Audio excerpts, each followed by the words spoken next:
आप देख रहे हैं राजवंश कहानियां, शौर्य और इतिहास की गाथाएं। क्या आप जानते हैं भोपाल की वो लोगों की आखिरी रात? आइए मैं आपको बताता हूं। भोपाल गैस त्रासदी, एक दर्दनाक कहानी। साल था 1986। दिसंबर की ठंडी रातें शुरू हो चुकी थीं। भोपाल शहर उस समय शांत, सुकून और तालाबों की नगरी के नाम से मशहूर था।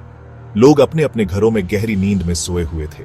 उन्हें क्या पता था कि आने वाली रात उनकी जिंदगी हमेशा के लिए बदल देगी। भोपाल के जेपी नगर इलाके में union carbide India limited (UCIL) की एक बड़ी फैक्ट्री थी।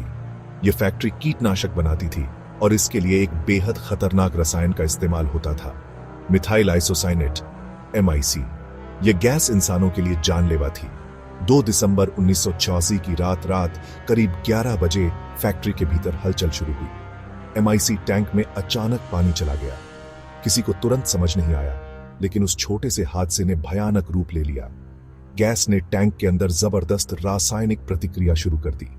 दबाव इतना बढ़ गया कि वाल्व और सेफ्टी सिस्टम जवाब देने लगे। फैक्ट्री के कर्मचारी घबराए हुए थे। उन्होंने सोचा कि मशीनों से दबाव कम कर लेंगे, लेकिन देर हो चुकी थी। रात के 12 बजे भोपाल की हवा जहरीली हो चुकी थी।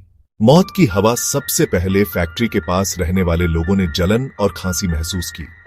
बच्चों की नींद टूटी तो उनकी आंखें लाल हो चुकी थीं। बुजुर्गों को सांस लेने में तकलीफ होने लगी। औरतें घबराकर अपने बच्चों को उठाने लगी। किसी को समझ नहीं आ रहा था कि आखिर हो क्या रहा है। लोग अपने घरों से बाहर भागे, लेकिन बाहर तो और भी जहरीली गैस फैली हुई थी। यह गैस धरती से करीब 4-5 फीट ऊपर तक छाई हुई थी और जो भी सांस ले रहा था उसके फेफड़े जल रहे थे। कुछ लोग तो घर से भागते भागते ही गिर पड़े। सड़कों पर लाशें बिछ गईं। अस्पतालों का हाल, भोपाल के अस्पतालों में अचानक हजारों लोग पहुंचने लगे। डॉक्टरों के पास न दवा थी न अनुभव। मरीजों की आंखें लाल थीं, सांस रुक रही थी, शरीर कांप रहा था। कई जगह तो डॉक्टरों को समझ ही नहीं आया कि कौन सी बीमारी का इलाज करें। हकीकत में यह गैस फेफड़ों, आंखों, लीवर और किडनी को भीतर से जला रही थी। सुबह का भयावह नजारा। 3 दिसंबर की सुबह जब सूरज निकला, भोपाल पूरी तरह बदल चुका था। सड़कों पर लाशें बिखरी थीं। जिन पेड़ों पर कभी चिड़ियों की चहचहाहट होती थी, वहां चुप्पी थी, क्योंकि परिंदे तक मर चुके थे। गाय, कुत्ते, बकरियां, सभी जानवर जमीन पर पड़े थे। उस रात करीब 3000 लोग तुरंत मर गए थे। लेकिन आने वाले हफ्तों, महीनों और सालों में यह संख्या 15 से 20 हजार तक पहुंच गई। बच गए, लेकिन अधूरे जीवन के साथ जिन्होंने जान तो बचा ली, वे भी पूरी तरह नहीं बचे। किसी की आंखों की रोशनी चली गई, किसी के बच्चे जन्म से ही बीमार पैदा हुए, किसी को सांस की बीमारी हो गई तो किसी को कैंसर। आज भी हजारों परिवार हैं जो उस गैस के जहर को अपनी नसों में ढो रहे हैं। जिम्मेदार कौन था? यूनियन कार्बाइड फैक्ट्री का मालिक अमेरिका में बैठा था। सुरक्षा इंतजाम आधे अधूरे थे और फैक्ट्री में खर्च बचाने के लिए कई सुरक्षा उपकरण बंद कर दिए गए थे।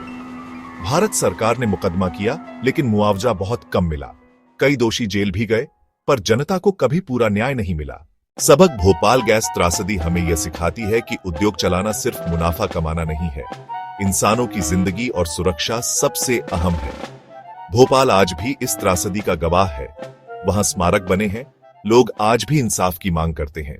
यह सिर्फ एक हादसा नहीं था, बल्कि मानवता पर किया गया अपराध था। दुनिया आज भी इसे इतिहास की सबसे बड़ी औद्योगिक त्रासदी कहती है। अगर कहानी अच्छी लगी तो लाइक और सब्सक्राइब करें। जुड़े राजवंश कहानियों के साथ।